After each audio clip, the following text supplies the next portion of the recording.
Gravação iniciada. Vamos compartilhar a tela aqui com vocês.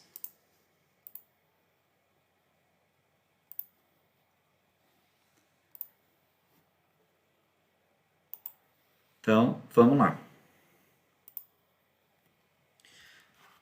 Então, hoje nós vamos continuar com a nossa aula, né? A gente está vendo durante esses dias que a gente começou agora, né? Uma nova parte da matéria, que a gente terminou a nossa conceituação sobre sistema em tempo real. Vimos sobre todos esses sensores aqui, detalhadamente, como eles funcionam, onde que eles podem ser instalados, como que eu faço para eu conseguir. Eu estou tentando um negócio aqui, gente, calma aí. Como é que eu faço para que eu consiga utilizá-lo? Deixa eu tentar um negócio aqui, vamos ver se dá certo.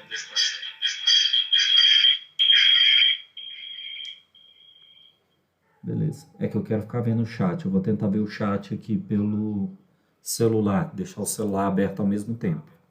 Se começar a dar microfonia, vocês me avisam, viu? Então, olha só, pessoal. A gente viu sobre todos esses sensores, como é que a gente pode utilizá-los em nosso benefício, tudo bem? Como é que a gente pode adaptá-los para que a gente consiga utilizar da melhor maneira possível, de forma que a gente consiga sinais mais precisos e sinais mais. A gente estudou precisão e acurácia, então a gente sempre quer precisão e acurácia. Nossa, tá muito ruim esse trem aqui, não vou deixar. Eu estou escutando minha voz aqui ao mesmo tempo, mesmo que eu tenha colocado baixinho. Tá muito ruim, eu vou ficar só aqui na tela mesmo. Então, continuando aqui, deixa eu só ver se eu não... Se eu saindo dali não atrapalhou a apresentação aqui. Parece que não. Então, vamos lá, vamos continuar. A gente, na nossa última aula, a gente fez um estudo aprofundado aqui, ficamos discutindo bastante sobre os conceitos de amostragem, quantização, a importância do teorema de Nagst. A gente teve uma breve noção do que é resolução em bits e tudo mais, hoje a gente vai falar melhor sobre isso. E também vamos falar sobre dois tipos construtivos de conversores digital para analógico. A gente vai estudar primeiro a conversão digital para analógica, para depois a gente estudar a analógica para digital. Então a gente vai estudar o rede de resistores ou resistores ponderados e vamos estudar também o tipo de conversão escada ou também conhecido como R2R. Aqui estão as nossas avaliações, certo? Mais tarde a gente volta a falar sobre isso, nosso trabalho final, e vamos dar início à nossa aula de hoje. A gente sabe muito bem que todo o nosso mundo ele é analógico, todo tipo de sinal que a gente encontra na natureza, ele tem características analógicas. As características analógicas são quais? Infinito em amplitude e tempo. Só que todo o processamento que a gente faz hoje em dia é feito em sistemas digitais, que trabalham com sinais digitais. Esses, por sua vez, são finitos em amplitude e tempo. Eles têm valores determinados de amplitude e de tempo. A gente não consegue achar qualquer valor. É aquele exemplo básico, né, gente? Sinal analógico é como se fosse uma rampa. Sinal digital é como se fosse uma escadinha. Beleza? Então, a gente tem que saber passar de um mundo para o outro. Isso é o que a gente chama de conversão. Beleza? Conversão analógico para digital e conversão de digital para analógico. Um exemplo muito bacana que a gente pode ter é quando a gente está medindo uma temperatura em uma estufa e a gente quer que essa estufa fique a uma temperatura específica, suponhamos 40 graus Celsius, certo? Então eu tenho um elemento que aquece aqui e um sensor. Esse sensor vai coletar o meu sinal analógico, vai converter ele para digital e vai mandar aqui. Então aqui eu tinha analógico, aqui eu tenho digital e manda isso para o meu processamento. Depois eu tomar a minha decisão, eu tenho que definir o quanto que aquilo vai aquecer. Para aquecer, eu preciso fornecer uma corrente, uma tensão. E essa tensão fornecida, ela é analógica. Então, eu tenho que passar por um conversor de digital para analógico. E é exatamente esse ponto aqui que a gente vai focar hoje. Como que eu faço para realizar esta conversão de digital para analógico? Então, na conversão de digital para analógico, o que acontece? Eu tenho como entrada uma palavra binária, uma palavra digital. O que é isso? É um conjunto de 1 e de zeros, certo? Que pode ter um tamanho qualquer. Cada negocinho desse aqui, a gente sabe muito bem que representa um bit, certo? O que estiver mais à direita é o meu LSB. Quem está mais à esquerda é o meu MSB. Oi, alguém queria falar alguma coisa? Não? Beleza. Eu escutei alguém ativando o microfone, mas tudo bem. Vamos lá então. Então essa palavra é a nossa entrada. O que é essa palavra? Como é que é essa palavra eu dou ela de entrada para o meu conversor? Ela nada mais é do que o quê? Dentro de um intervalo de tempo, eu vou ter, então dentro desse intervalo de tempo aqui, um intervalo definido, eu vou ter alguma coisa acontecendo. Então nesse mesmo intervalo de tempo, passou um nível alto, baixo, alto, baixo, alto e baixo. Então, isso aqui, ele vai fazer uma leitura, o meu conversor, e vai determinar, com base nesse meu sinal digital, qual é a palavra binária. Depois disso aqui, esse meu conversor vai transformar esse meu sinal digital em um sinal analógico, que vai variar, vai ter um nível infinito de tempo. Contudo, após ser transformado, ele tem um número finito de amplitude. Como assim? Amplitude. Como assim, Gaspar? O sinal analógico ele não é infinito em tempo e em amplitude? Sim. Mas quando o sinal analógico ele é proveniente de um sinal digital, ele acaba tendo um número finito de amplitude. Por quê? O meu sinal ele vai ter vários pontos aqui ao longo do caminho. Só que ele vai ficar meio que quadriculado, com um sinal, uma quantidade de degraus, uma resolução que depende desse meu Nzinho aqui, ó, que é o meu número de bits. Certo? Então quer dizer que para qualquer tempo que eu olhar aqui, eu vou ter um valor de amplitude? Sim, qualquer tempo que você olhar, qualquer tempo possível, vamos supor que 0,000000001 segundo. Se eu analisar esse tempo, eu tenho um valor de amplitude? Tenho. Essa é a definição de infinito em tempo. Mas para qualquer amplitude entre dois valores, vamos supor, entre 0 e 5 volts, vai existir um correspondente? Não. Eu posso ter um valor aqui, ó, que passa aqui direto, ó. Não tem nenhum correspondente a esse valor aqui no meu tempo. Esse meu tempo aqui, o correspondente dele está aqui em cima. Como é que a gente faz para burlar isso? A gente usa um número alto de bits nessa minha conversão de digital para analógico. Beleza? Então, um sinal analógico que foi formado a partir de um sinal digital, ele não tem uma amplitude infinita, não tem infinitos valores de amplitude.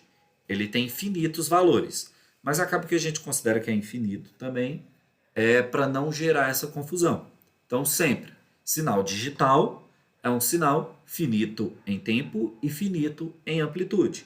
Sinal analógico é infinito em tempo e infinito em amplitude, independente do caso. Isso aqui, que a gente fez aqui, esse janelamento aqui, é a nossa quantização. Ou, no caso da conversão de digital para analógico, cada degrauzinho desse aqui a gente pode chamar de resolução. E a gente vai ver isso melhor daqui a pouco. Beleza? Vamos lá, vamos continuando aqui. Então, olha só, eu vou pegar uma palavra binária de alguns bits, certo? Independente de quantos sejam esses n bits, e vou, através do meu conversor, transformar em uma tensão ou corrente, beleza? Então é aquilo que eu falei. Tem uma onda quadrada aqui com um determinado comportamento em um determinado instante de tempo, e eu vou ter a geração aqui de uma onda que se assemelhe o máximo possível de um sinal analógico. Quanto maior o número de bits, maior e melhor será essa minha aproximação. Então vamos lá. Entenderam que esses bits são muito importantes para a gente. Então vamos fazer um exemplo que utiliza essa característica do número de bits e a sua devida importância para a gente. Tá bom? Então, dependendo do número de bits, eu vou ter uma quantidade de canais, uma quantidade de valores de amplitudes que eu vou obter no meu sinal analógico. Então, olha só. A figura abaixo mostra um computador controlando a velocidade de um motor. Uma corrente analógica entre 0 e 2 mA é amplificada para produzir velocidades de 0 a 1000 RPM, rotações por minuto. Quantos bits devem ser utilizados se o computador deve ser capaz de produzir velocidades que variem de, no máximo, 2 RPMs? Então, variação, variem no máximo de 2 RPMs. Então, imagina aquela escadinha. Essa questão me fala simplesmente uma coisa. Cada degrauzinho desse aqui, a altura de cada degrau desse tem que ser 2 RPMs. Então, para eu variar de 0 até 1000 RPMs, quantos degraus eu precisaria? Muito simples. Se cada degrau tem 2, então um degrau tem 2 RPM, quantos degraus vão equivaler a 1000 RPMs? Simplesmente pegar 1000 e dividir por 2. Então, eu preciso de 500 degraus. Qual número de bits vai me dar um valor próximo a 500? O mais próximo possível a 500. Fala para mim. Qual o número de bits vai me dar um valor mais próximo possível a 500? Conversa comigo, pessoal.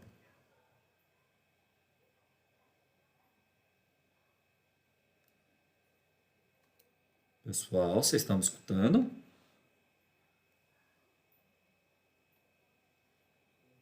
Ah, tá.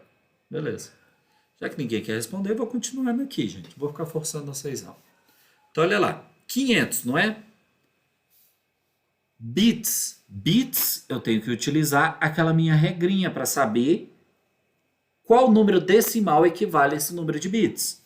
Então, olha só. Para eu transformar um número binário em um número decimal, eu tenho que fazer 2 elevado a alguma coisa, beleza? Que é exatamente o meu n. Então, se eu quero saber quantas são as possibilidades que um determinado número de bits vai me oferecer, eu substituo esse n aqui pelo meu número de bits que eu quero ter. Eu sei que eu quero o quê? Eu quero 500. Tem que ser igual 2 elevado a n. Qual vai ser esse meu valor de n para que eu tenha 500 degraus, para que eu tenha um valor decimal de 500? Posso fazer um teste muito simples. 2 elevado a 8. 2 elevado a 8. 2 elevado a 8 é 256. Certo? Então, não pode ser. Vou tentar um número maior. 2 elevado a 9. 2 elevado a 9 é 512. Então, olha só. Se eu utilizar um número de bits igual a 9, eu terei a minha variação de 2 RPMs. Beleza? Então, eu consegui atribuir esse meu valor que eu queria. Certo? Como é que eu faço para conferir? Muito simples também. Olha, n igual a 9. Ele tem que variar no máximo 2 RPMs, o valor mais possível de 2 RPM, só que não ultrapasse. Então, essa mesma regrinha de 3 aqui, ó. Um degrau vai equivaler a quanto? Não sei. É a minha velocidade, eu vou descobrir. Eu sei que se eu tiver 512 degraus, eu vou ter 1000 RPMs. Meu 50º centésimo, sei lá como é que eu falo esse número, 512º, eu acho que é isso, 512º degrau vai valer 1000 RPMs. Então, meu x nada mais é do que 1000 dividido por 512.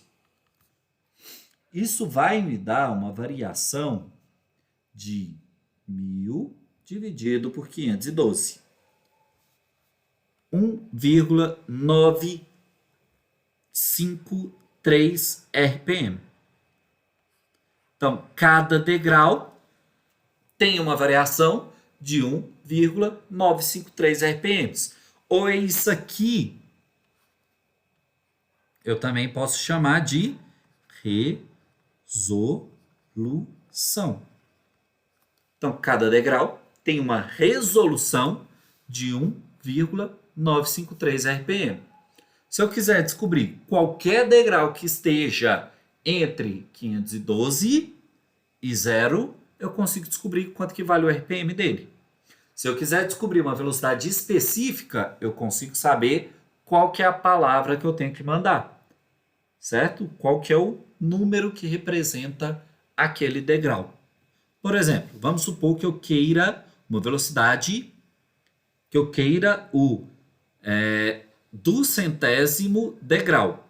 O duzentésimo degrau corresponde a uma velocidade de quanto? Só multiplicar pela minha resolução. Isso vai me dar 390 aproximadamente. 390 RPM. E se eu quiser, vamos supor, a velocidade de 356 RPM. Como é que eu faço para descobrir? Eu sei que um degrau vale 1,953. Essa é a velocidade. 356 vai valer uma velocidade de... Cansei de usar x, vou usar y. Então, y vai ser igual a 356 dividido por 1,953. Então, vai valer 356 dividido por 1,1953, que vai dar aproximadamente a 182. Então, é o 108º degrau. Se eu quiser saber qual que é a palavra binária, converta esse número de decimal para um número binário. Beleza, pessoal? Tranquilo quanto a isso? Beleza, então. Vou dar continuidade. Então, durante a conversão de digital para analógico, eu dependo de dois fatores. Eu dependo da minha palavra binária, como a gente viu aqui, ó. Então, eu tenho uma palavra binária aqui de 3 bits, certo? E eu dependo também daquilo que a gente chama de VREF, a minha tensão de referência. Porque olha só aqui, para uma mesma palavra binária, eu tenho 3 diferentes valores de saída. Óbvio que aqui todos são 0, mas olha aqui embaixo. 3 diferentes valores de saída. O que fez isso variar? O que fez isso variar foi exatamente a tensão de referência que eu utilizei para fazer essa minha montagem. Certo? Então, dependendo aqui do meu caso, eu posso ter um valor diferente de saída a depender da minha tensão de referência. Então, a gente pode analisar isso aqui de diversas formas. Dependendo de como for o nosso conversor, eu vou considerar um conversor básico, no qual a nossa tensão de referência é diretamente proporcional ao nosso dígito mais significativo, que eu estou considerando que é esse D2. Então, aqui, nesse meu caso, a minha tensão de referência é igual VREF é igual a 0,8 volts. Nesse caso, o meu VREF é igual a 2 volts. E nesse caso, o meu VREF é igual a 0,6 volts. Então, dependo tanto da minha palavra binária quanto da minha tensão de referência. Olha aqui um exemplo. Peguei aqui, isso aqui a gente estuda lá em eletrônica digital, né? Um circuito flip-flop, um contador, e joguei ele aqui para me garantir essa palavra binária de 3 bits. Nesse caso, vamos supor que a gente está utilizando um VREF de 0,8. Então, o sinal que eu obtive na saída para esse meu sinal aqui de entrada, ó, olha o comportamento dele. Lembra que eu falei que ele é infinito em tempo? Então, qualquer tempo que eu analisar aqui, ó, eu tenho um valor de amplitude.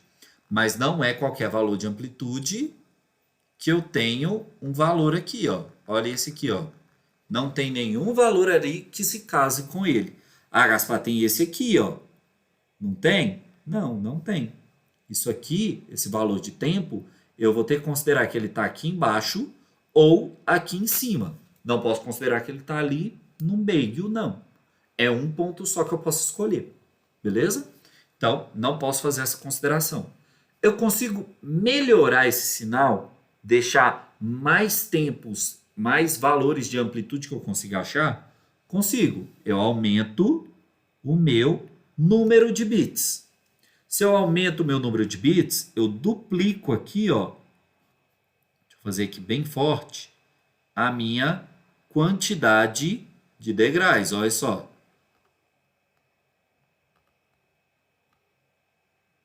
Devia ter pegado um azul, né? Para destacar mais, mas tudo bem. Olha só. O meu degrau aí, ó, ele ficou bem mais dimensionado. Se eu duplicar de novo, se eu aumentar de novo aqui, vamos colocar um D4 aqui, Agora eu vou pegar outra cor aqui para enxergar melhor. Pegar um roxão. Ó.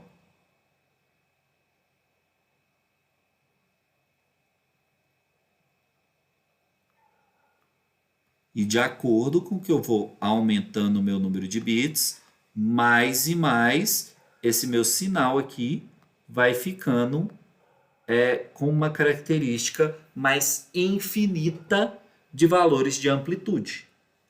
Beleza?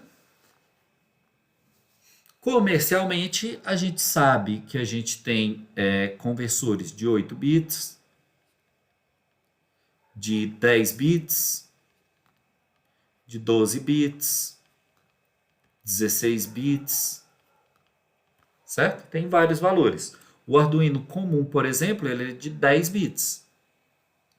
Um Arduino um pouquinho mais avançado, o DUI, por exemplo, se eu não me engano, ele é de 16 bits. Eu tenho um microcontrolador da Texas que é de 12 bits. Então, vou colocar aqui Uno Texas DUI.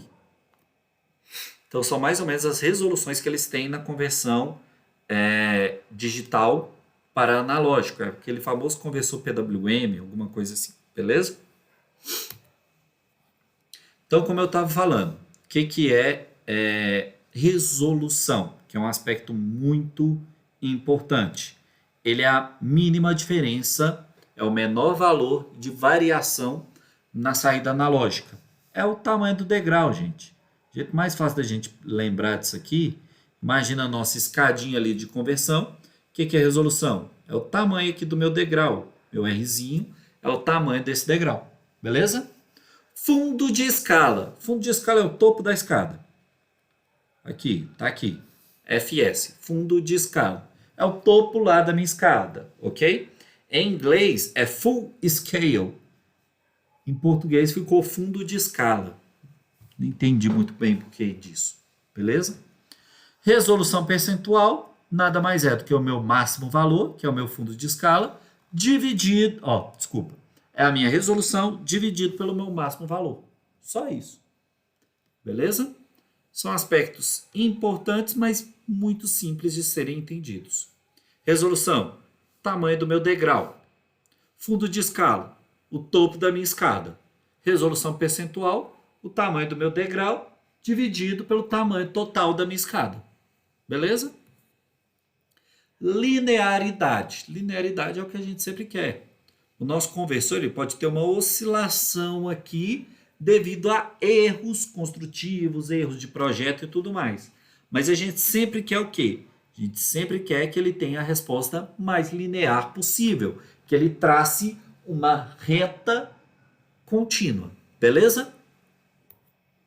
Erro de offset, ele é linear, mas ao invés de ele estar naquele pontinho que a gente quer, ele tem um deslocamento um pouquinho pequeno. Muito similar ao que vocês já estudaram lá em eletrônica, analógica 2, certo? Tinha a porta de offset lá do nosso amplificador, que é o errinho que a gente tinha ali. Nosso sinal era para, vamos supor, ser uma senoide perfeita centrada em zero, e na hora que a gente ia medir com o osciloscópio, ele estava um pouquinho aqui para cima em relação ao outro.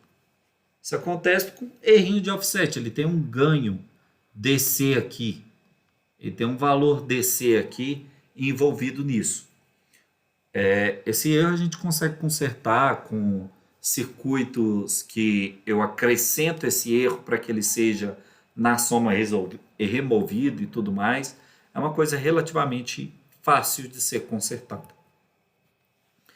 E agora a gente vai começar a estudar os nossos tipos de conversores, os nossos aspectos construtivos dos nossos conversores.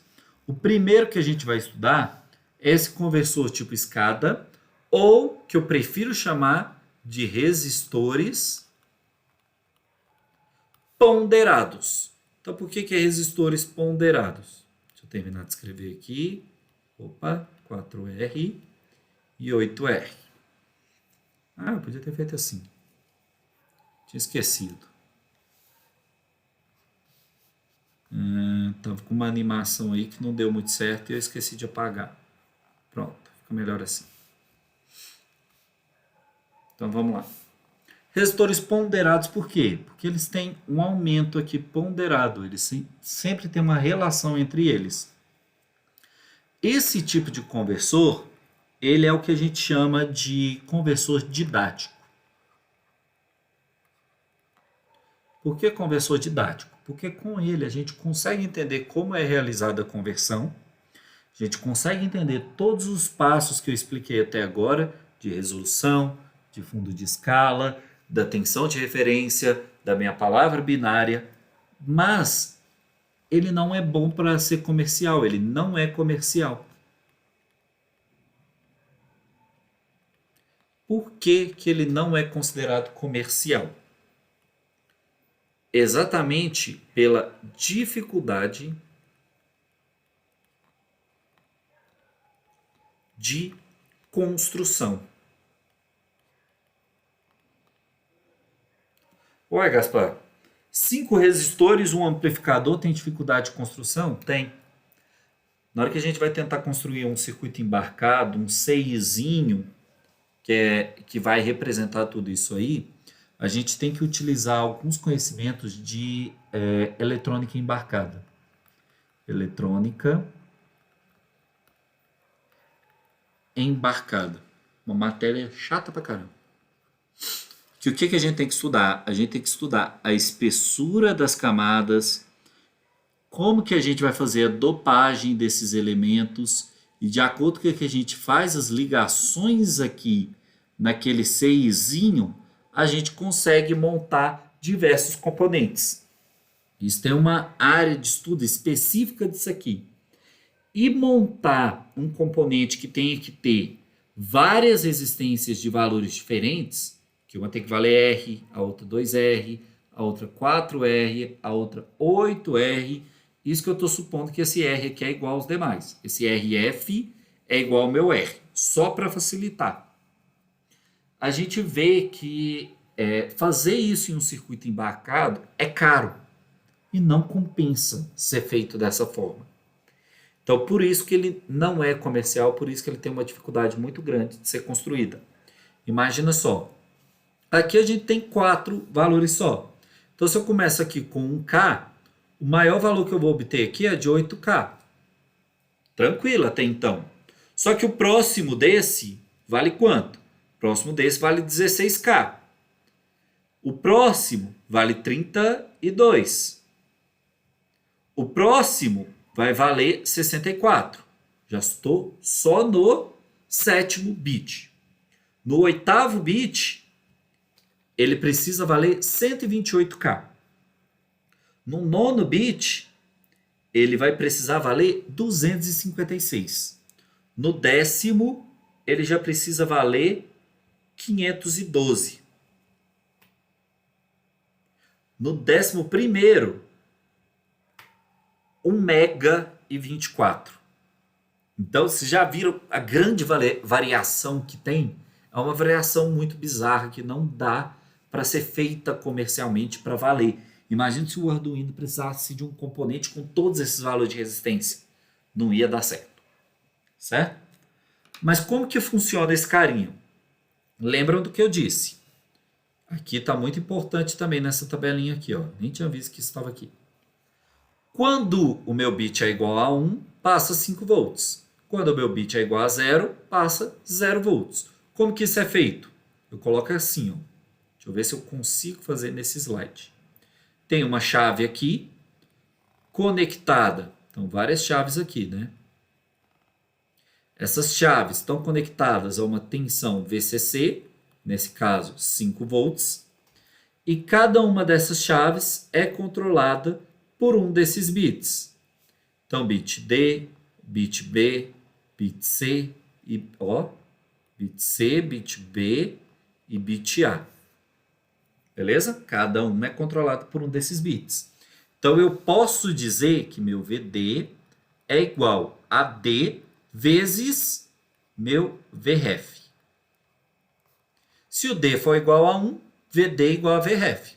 Se o D for igual a 0, VD igual a 0. E a mesma coisa para todos os outros. C, VRF,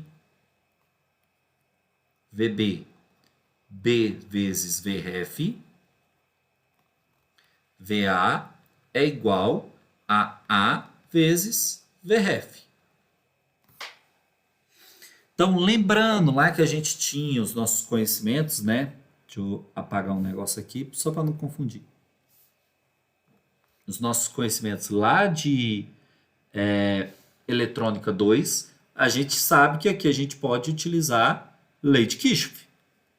Lei de Kirchhoff das correntes. Então, I1, I2, I3, I4. Soma das correntes que entra é igual soma das correntes que saem. Então, I1 mais I2 mais I3 mais I4 é igual a I5. Esses 4 estão entrando e 5 está saindo. I1 vai valer VD menos a tensão que está nesse pontinho aqui, ó, que a gente sabe que é igual a zero. Beleza? Só lembrar aqui, ó, do nosso terra virtual. Então, vai ser VD sobre R mais VC sobre 2R mais VB sobre 4R mais VA sobre 8R vai ser igual essa tensão, 0, menos VS sobre RF. Então, é menos VS sobre RF. Estou fazendo aqui de uma forma bem mais rápida, gente. Qualquer momento que vocês tiverem dúvida, me avisem. Eu quero, inclusive, vir aqui no chat para conferir se alguém tem alguma dúvida até agora.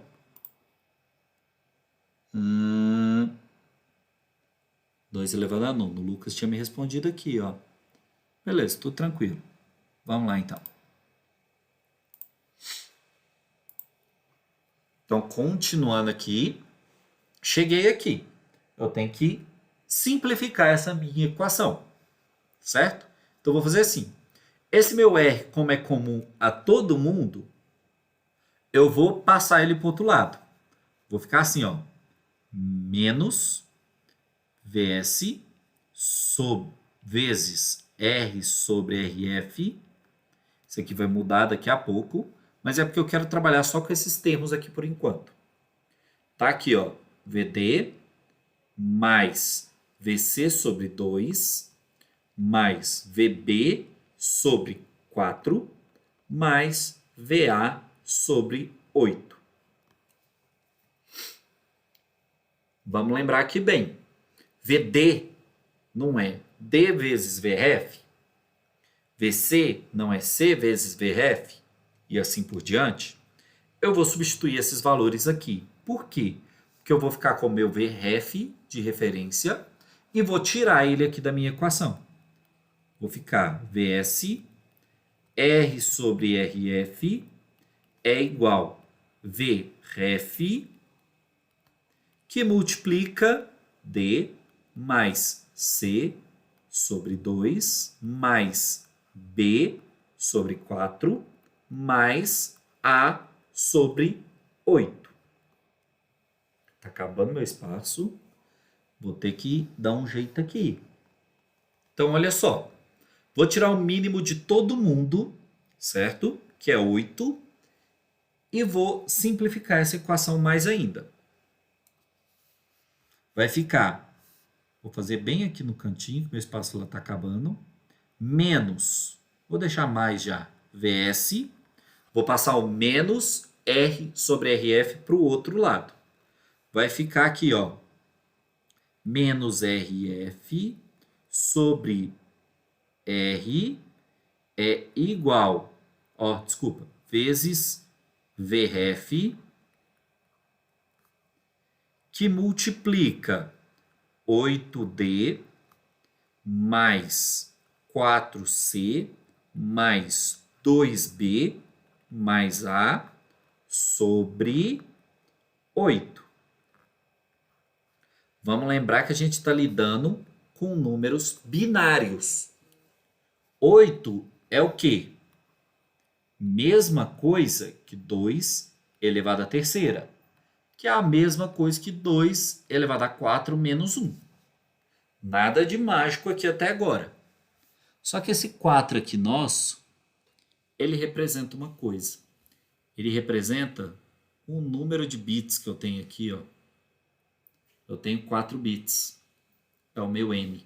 Então eu posso reescrever o meu 8 como 2 elevado a n, que é 4, meu número de bits, menos 1. E outra, esses números aqui, 8, 4, 2 e 1, eu posso reescrevê-los como potência de 2. De forma que eu vou ficar que meu VS é igual menos RF sobre R, V referência, dividido por 2 elevado a n menos 1, 2 elevado a terceira d, mais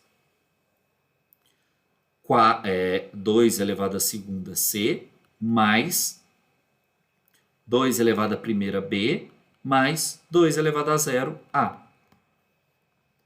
Isso aqui nada mais é do que eu estar convertendo a minha palavra binária, que é um número binário, em um número decimal. Vou chamar isso aqui, ó, de Bzão, que é a minha conversão. Então, esse aqui vai ser igual a VS é igual a menos RF sobre R, que multiplica VRF sobre 2n menos 1 vezes Bzão, que é o meu número binário transformado em decimal. Não esquece disso. Isso aqui é o meu número binário em decimal. Opa, decimal. Certo? Essa é a nossa fórmula geral aqui que a gente tem. Beleza? Fiz de um jeito bem mais detalhado aqui, porque eu quero que vocês observem algumas coisas dentro dessa fórmula. Olha só. Lembra o que eu falei? Que o meu conversor de digital para analógico depende do quê? Da minha... Sai daí, trem. Do meu número de bits, o meu nzinho aqui embaixo, da minha tensão de referência e da minha palavra binária. Ele depende desses valores. Só que no caso dos resistores ponderados, ele depende da minha resistência, que não é uma grande vantagem. Tem como eu ignorar essa resistência aí? Tem. Boto meu RF aqui, ó, igual a R. Isso aqui vai dar 1 e pode ser ignorado. Beleza? Dúvidas, pessoal? O próximo é mais complicado do que esse. Então, quem tiver dúvida agora é a hora. Deixa eu manter aqui as alterações e vir aqui no nosso chat. Dúvida? Tá tranquilo? Beleza. Ninguém se manifestou, vou dar continuidade. Então, vamos lá. Então, um exemplo aqui muito simples. Vamos lembrar da nossa fórmula. VS é igual a menos RF sobre R, que multiplica a minha tensão de referência dividido por 2 elevado a n menos 1, vezes a minha palavra binária, o meu código de entrada, transformado em um número decimal. Então, olha só. O meu RF e o meu R vale a mesma coisa. Então, esse termo aqui, ó, bal para ele. Some da minha vida. Minha tensão de referência, 5. Meu número de bits, 8. 8 dividido por 5, PS, é igual a menos, deixa eu ver aqui, 8, desculpa, é o contrário, né? 5 dividido por 8. Dá 0,625, o meu número binário transformado em decimal. Então, olha aqui. 0 vezes 0, a minha palavra binária aqui, ó. 0 vezes 0 0,625 é 0. 1 vezes isso é menos 0,625. E assim por diante. Qual que é o maior número que eu vou obter? Qual que é a minha resolução? Qual que é o meu fundo de escala? São perguntas essenciais. Minha resolução é isso aqui, ó. Resolução. Variou quanto? 0,625. Essa é a minha resolução. Meu fundo de escala, maior valor que eu obtenho. Isso aqui vale 15. 15 vezes 0,625 é igual a menos 9,375. Esse é o meu fundo de escala. Qualquer outro valor aí, basta eu fazer a transformação. Então, eu esqueci de colocar o efeito, que chato. Então a gente tira assim, ó. Pronto. Beleza? Bem tranquilo se a gente souber essa fórmula. Simplifica muito. Se não souber também, é muito fácil chegar nessa fórmula. Beleza? Então vamos lá. Retomando. Entradas de um conversor digital para analógico. São sempre digitais, valores de 1 ou 0, representados por níveis de tensão, que é a nossa tensão de referência. Beleza? Em dispositivos reais, não é possível associar um único valor de tensão. Uma faixa de valores é associada a cada nível lógico. Então, é basicamente isso aqui. Cada nível lógico, eu tenho um valor de tensão de saída. Então, olha só. A família TTL, que é de transistores, em 1 volt, eu tenho 5 volts. Varia entre 2,4 e 5 volts. Desculpa, baguncei tudo. Se o bit valer 1, a tensão de saída vai variar de 2,4 a 5 volts, que é a tensão de referência que essa família aceita. Se for 0, vai variar entre 0 volts e 0,8. São os níveis que eles garantem para 1 e para 0. Tá bom? O desempenho do conversor depende dos valores de tensão de entrada, depende da nossa tensão de referência, e cada CI pode fornecer faixas diferentes. Isso pode afetar o desempenho. Certo? É basicamente isso que isso aqui está dizendo. Então aqui está como que seria a montagem, se a gente fosse fazer isso em laboratório, como que seria a montagem do nosso conversor digital para analógico de resistores ponderados. Ok? Um outro tipo de conversor que a gente tem é o conversor que a gente chama de R e 2R. Por que ele é chamado de R e 2R? Muito simples. Os valores de resistência que ele tem valem 2R e valem R. E isso é uma vantagem muito grande, porque ao contrário do meu conversor de resistores ponderados, conforme eu for aumentando o meu número de bits, eu não tenho que alterar os meus valores de resistência. Eles sempre vão valer R e sempre vão valer 2R. Eles não variam. Isso traz uma vantagem gigantesca. Beleza? Então, a fórmula disso aqui está aqui. Está aqui pronta. Mas vocês podem olhar e falar assim, não, como que a resistência não está fazendo efeito aí? Então, eu vou fazer aqui de uma maneira flash, de uma maneira bem rápida, como que a gente chega nesse nosso Vout. Então, aqui está errado, viu? Não é 2R, é R, beleza? Eu substituí essas chaves que eu tinha aqui, chave e tensão de referência, da mesma forma que eu fiz lá nos resistores ponderados. Então, eu vou colocar aqui V0 é igual a B0 vezes, bit 0 aqui, ó, vezes a minha tensão de referência. V1 bit 1 vezes a tensão de referência. V2, bit 2 vezes tensão de referência. E V3, bit 3 vezes a minha tensão de referência. Certo? Substituir isso aqui. Agora, vocês podem ver que eu tenho diferentes fontes. Tem como eu utilizar regra da malha, tem como eu utilizar lei de Kirchhoff, lei dos nós, tem como eu utilizar alguma coisa assim para resolver isso? Tem. É a maneira mais complicada. Eu, inicialmente, acho mais fácil utilizar a regra da sobreposição.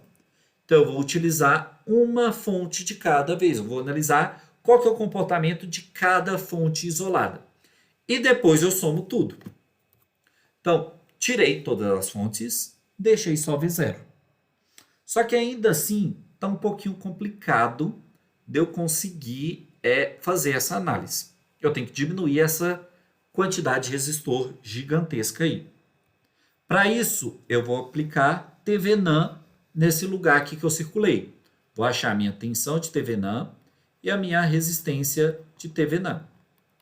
Tensão de TVNAM. Vou fazer o divisor de tensão aqui. Como os dois resistores são iguais, vai ser V0 sobre 2. Simples. O meu R, tiro essa minha fonte aqui, curto-circuito ela e faço o paralelo entre essas minhas duas resistências, que vai me dar R. Então, conforme a gente for fazendo isso aqui, a gente vai ver que após esse primeiro passo, eu vou ficar com um circuito mais ou menos assim, gente, ó.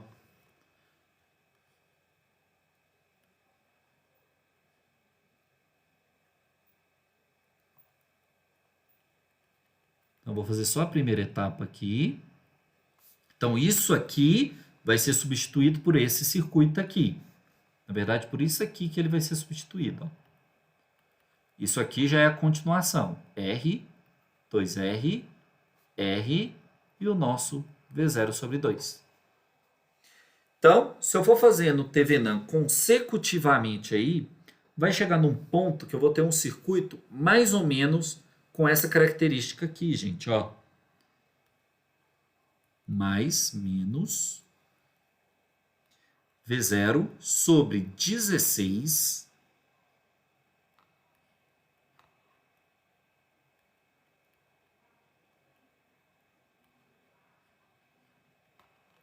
R, R e a nossa Vout 1 aqui, Vout 0, né? Que é para o nosso ponto zero aqui. Então, daqui a gente vai tirar que o nosso Vout 0 vai ser igual a menos V0 sobre 16. Depende da minha resistência? Não. Se eu fizer para o meu outro, eu vou achar da mesma forma, faço primeiro paralelo aqui, ó. Depois vou ter que achar TVNAM, achando TVNAM continuamente. A gente vai achar Vout 1 é igual menos V1 sobre 8. Faço para o próximo. Acho o paralelo disso aqui tudo. Aplico TVNAM duas vezes e vou achar Vout 2 é igual menos V2 sobre 4. Mais uma vez, e é a nossa última vez que a gente vai fazer, vou achar Vout 3 é igual menos V3 sobre 2. Agora, queria saber se eu tinha um slide em branco, não tenho. O que eu tenho que fazer? Tenho que somar todos esses resultados que eu obtive. Meu Vout final, então, vai ser menos V0 sobre 16 mais V1 sobre 8 mais V2 sobre 4 mais V3 sobre 2. Se eu tiro o mínimo disso aí, jogo 16 para fora, uso aquela minha relação lá que a gente fez a princípio para transformar as chaves em fontes, eu vou ficar com Vout é igual a menos 1 sobre 16, que multiplica V0 mais 2VI mais 4V2 mais 8V3. Vou aplicar aquela mesma coisa que a gente fez lá nos nossos resistores ponderados, que eu tirei o V de referência, transformei o código binário em um número decimal e vou ficar Vout é igual a menos Vref vezes a minha palavra binária transformada em um valor decimal dividido por 2 elevado a n. Igual a gente fez lá para os resistores ponderados. Só que agora não tem aqui valor de resistência, não me atrapalha. Esse circuito é mais comercial por conta disso. Ele acaba sendo um pouco menos didático pela dificuldade em se desenvolver essas contas para chegar aqui. Eu fiz de uma maneira muito rápida, mas eu aconselho vocês a fazerem depois. Como a gente viu, depende da tensão de referência, depende da nossa palavra binária e depende do nosso número de bits. Beleza? Mesma equação que a gente viu lá no início. A gente só utilizou um pequeno tempinho aqui para que a gente consiga resolver isso facilmente. Tá bom? Então, separei aqui 3 exercícios. Vou resolver este primeiro aqui com vocês. E os outros 2, que são basicamente a mesma coisa desse primeiro, ficam como APS para vocês. Tá bom? Então vamos resolver esse aqui bem rápido, que a gente ainda tem que ter uma conversinha. A gente ainda tem que ter uma conversinha aí. Beleza? Então vamos lá.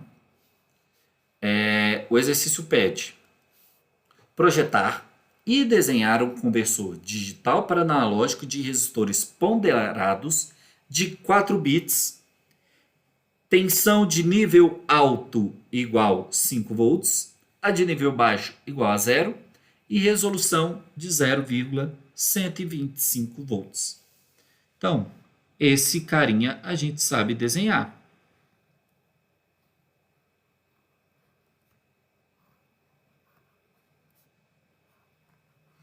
E que é só resistores de 10K, mas é a mesma coisa que eu colocar vários resistores em série aqui para obter 20K, 40K e 80K. Então isso aqui passa por um amplificador, menos mais. Resistor aqui em cima. Não vou colocar um valor de resistência aqui ainda, vou deixar ele quieto por enquanto. Beleza? E vou colocar aqui a nossa palavra binária. V, B, VC, VB e VA. Aqui está a nossa tensão de saída. Mesma coisa que a gente viu no exercício anterior. Beleza? Ele quer que a nossa tensão de nível alto seja 5 volts. Então, a entrada aqui, o meu Vref, é igual a 5 volts. Então, a gente viu aqui, ó, se vocês lembrarem lá da fórmula, meu Vout, ele tem que ser igual a menos Rf sobre R, que vale 10K, que multiplica, vamos olhar aqui, multiplica, ó, menos Rf sobre R, que multiplica a tensão de referência dividido por 2N a menos 1 vezes B. Opa. Então, vezes Vref sobre 2 elevado a N menos 1 vezes a nossa palavra binária transformada em um número decimal. A resolução é quando o meu número decimal for igual a 1. Meu B igual a 1, eu acho a minha resolução, que tem que ser 0,125, igual menos Rf sobre 10K vezes 5 sobre 2, N vale 4, 4 menos 1, 3, isso dá 8, vezes 1. A gente já sabe que isso aqui, ó, dá 0,625. Isso aqui tem que ser negativo, porque senão a equação não dá certo. Gaspar, por que tem que ser negativo? Essa nossa tensão de saída, ela tem que ser negativa. Se eu colocar uma tensão de saída aqui positiva, a minha tensão de referência deveria ser negativa. Então eu tenho que fazer esse ajuste aqui, senão essa nossa conta nunca vai funcionar. A gente vai achar, no final de tudo, que esse nosso RF, vamos fazer, né? Vai ficar aqui, ó, 10K, 125 mil, vai dar menos 125, que eu tirei o K, vou colocar um zero a mais, é igual menos assim, vezes 0,625. Passo 625 dividindo, vou ficar aqui 1.250 dividido por 0,625. Isso aqui vai dar igual a 2 quiloohms. Beleza? Gaspar, ele quer que utilize somente resistores de 10K. Só a gente fazer uma associação aqui, de modo que a gente consiga 2 quiloohms. Beleza? E ele falou isso aqui só na entrada. Na entrada aqui a gente já conseguiu. Tá bom, pessoal? Nenhuma dúvida quanto a esse exercício, né? É um exercício bem tranquilo. Então tem mais 2 exercícios aqui. Um para vocês projetarem também de resistores ponderados, só que o fundo de escala agora tem que ser igual a 5 volts, então vocês vão ter que descobrir o RF. E o outro é para um conversor R2R de 6 bits, qual é o fundo de escala? Beleza? Muito tranquilo também de ser feito. Deixa eu vir aqui. Tranquilo, pessoal? Todo mundo de boa? Ok? Então, bacana.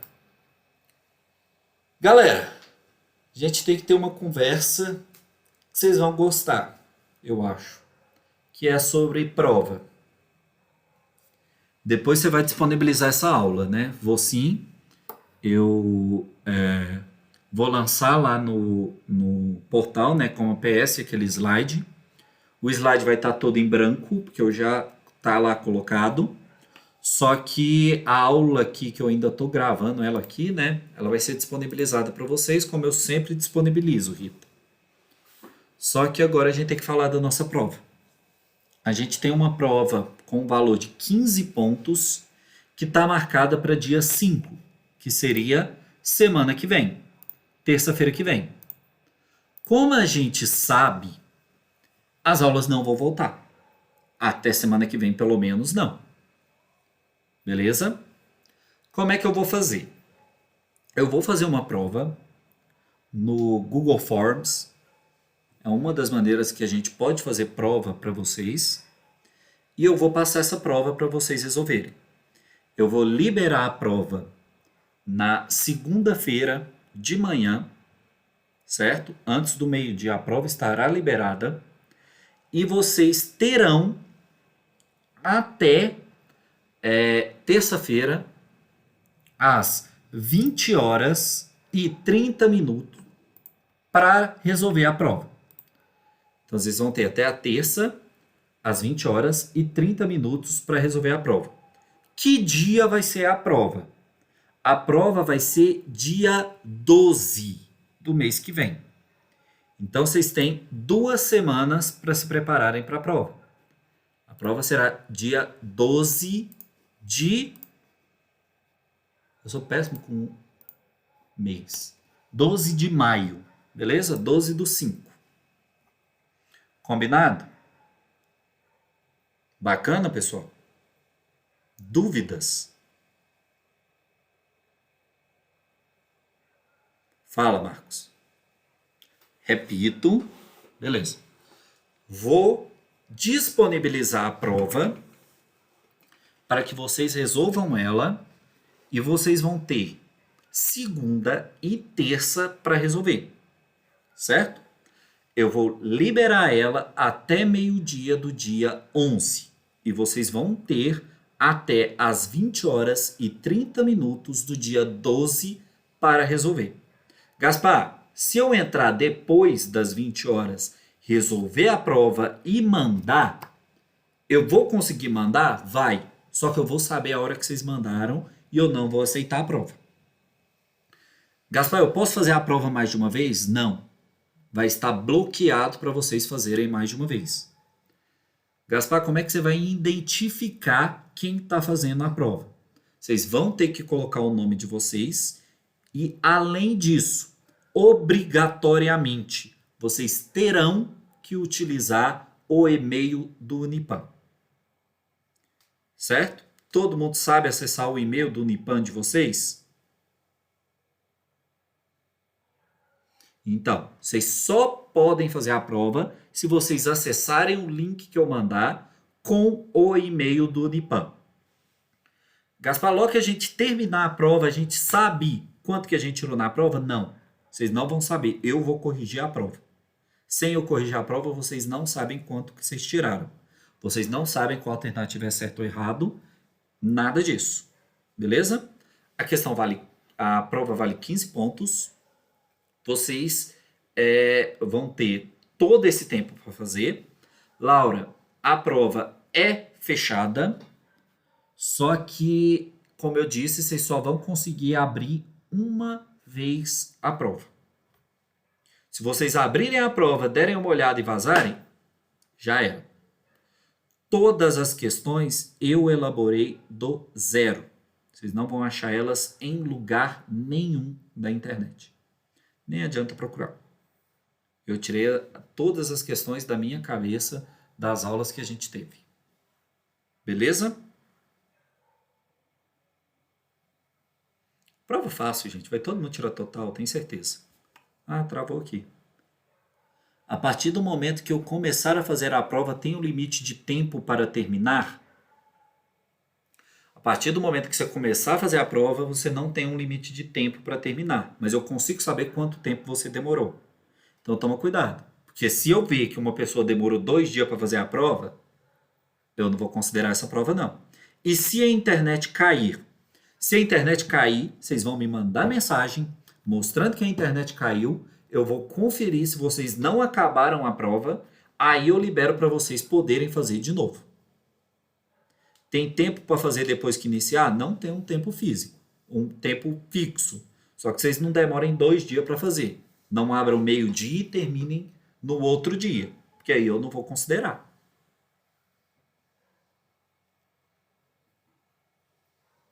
Qual o tempo limite? 4 horas. Vou considerar 4 horas de tempo limite para vocês poderem fazer a prova.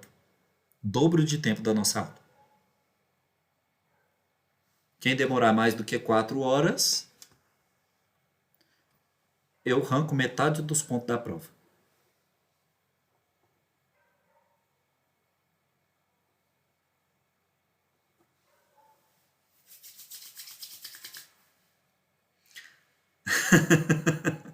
Não, cara, essa vocês vão tirar total, eu tenho certeza. Combinados, pessoal? Tranquilos quanto a isso? Galera, tem 6 pessoas aí faltando na sala, né? Tenta avisar os coleguinhas que não participaram hoje, certo? Sobre como vai funcionar essa prova. Porque, beleza, que eu estou liberando 2 dias para fazer. Mas, se não fizer nesse tempo, depois fica mais complicado. Beleza? Estou sendo bem generoso com vocês. Outra coisa, galera. O primeiro trabalho é importantíssimo que vocês tenham acabado ele até esse fim de semana. Certo? Quem quiser me ajuda, terça não vai ter aula. Terça é prova. Beleza? Aí a gente retorna sexta-feira com aquela aula de auxílio no trabalho final. Porque Na próxima sexta, eu já quero começar um outro tema com todos os grupos. Eu já discuti o primeiro tema com todo mundo. A gente já vai passar para o próximo tema. Tá bom?